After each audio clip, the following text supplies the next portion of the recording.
नमस्कार साथियों, मैं Alok Kumar Tiwari A2 career institute Patti से।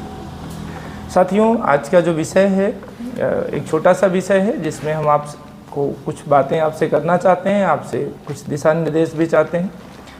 जो भी बच्चे एक दिवसीय परीक्षाओं की तैयारी कर रहे हैं उनके लिए छोटा सा मार्गदर्शन ये है कि आप अपनी तैयारी अगर फर्स्ट टाइम कर रहे हैं, जीरो से एकदम स्टार्ट कर रहे हैं, तो आप ग्रेजुएशन के साथ अपनी तैयारी स्टार्ट करें। अगर ग्रेजुएट लेवल की वैकेंसी देखना है, अगर इंटर लेवल की वैकेंसी देखना है तो आप इंटर के बाद भी तैयारी कर सकते हैं, उसमें कोई दिक्कत नहीं। क्योंकि होता है कि ज़्यादातर बच्चे इंटर में उतना अवेयर नहीं होते हैं चीज़ों को लेकर के, तो वो सारी चीज़ें समझ नहीं पाते हैं। अवेयरनेस की कमी तो क्षेत्रों में है ही। तो समस्या इस बात की है कि, और दूसरी चीज़ ये होती है कि इंटर तक के बच्चों की जो उम्र होती है वो 18 साल नहीं होती है, और जो डिमांड है किसी भी एसएससी, बैंक, रेलवे की कम से कम वो 18 साल की है। तो एटलीस्ट आपकी उम्र जो है 18 साल होनी चाहिए। तो 18 वर्ष के होने से 1-2 साल पहले भी आप अपनी तैयारी को कर सकते हैं, जिससे क्या होगा कि जो ट्रेनिंग वाले सब्जेक्ट हैं, जैसे मैथ हो गया, रीजनिंग हो गया, इसमें एक स्पेशल ट्रेनिंग चाहिए आपको।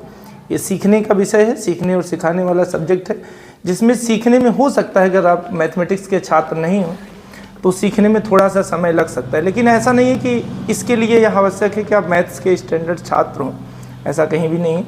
अगर आप मैथ के छात्र नहीं भी हैं तो भी आप बहुत अच्छा परफॉर्मेंस कर सकते हैं, क्योंकि मैथ पढ़ने के लिए ज़रूरी नहीं कि मैथ का बैकग्राउंड हो, और ऐसी कहीं रिक्वायरमेंट भी नहीं है कि बहुत स्ट्रांग आपकी मैथमेटिक्स होगी तो आप जाके किसी एक दूसरी परीक्षा में बहुत बेहतर प्रदर्शन कर पाएंगे। हाँ, हो सकता है कि जो मैथ बैकग्राउंड के छात्र नहीं हैं उनके लिए थोड़ा सा समय लग सकता है तैयारी करते वक्त। उनको छोटी छोटी बातों को ध्यान रखना होगा। उन छोटी छोटी बातों को ध्यान रख करके अपनी बैकग्राउंड को स्ट्रांग कर सकते हैं, अपनी कैलकुलेशन को स्ट्रांग कर सकते हैं, और जो कॉन्सेप्ट्स हैं उसे सीख करके अपनी मैथ को बहुत अच्छा इंप्रूव कर सकते हैं। ऐसे ही कुछ बातें होती हैं रीजनिंग में। रीजनिंग तो आसानी से आप सीख जाएंगे, उसमें बहुत टेंशन की बात नहीं है। तो मैथ और रीजनिंग अगर आपकी स्ट्रांग है तो हो सकता है कि आपकी सफलता के चांसेस बेहतर हो जाएं। और कोई भी ऐसी परीक्षा नहीं है जिसमें मैथ और रीजनिंग की डिमांड नहीं हो। एक दिवसीय परीक्षाओं के साथ साथ आप यूपीएससी का एग्ज़ाम देंगे, यूपीपीसीएस का एग्ज़ाम देंगे, तो वहाँ भी आपके सीसेट के पेपर में मैथ्स देखने को मिलेगा। साथियों, यह सारे विषय जो आपको पढ़ने हैं, ये धीरे धीरे करके आपको, अगर बेसिक से आप शुरुआत करना चाहते हैं तो आपको शुरू कभी ना कभी तो करना ही पड़ेगा।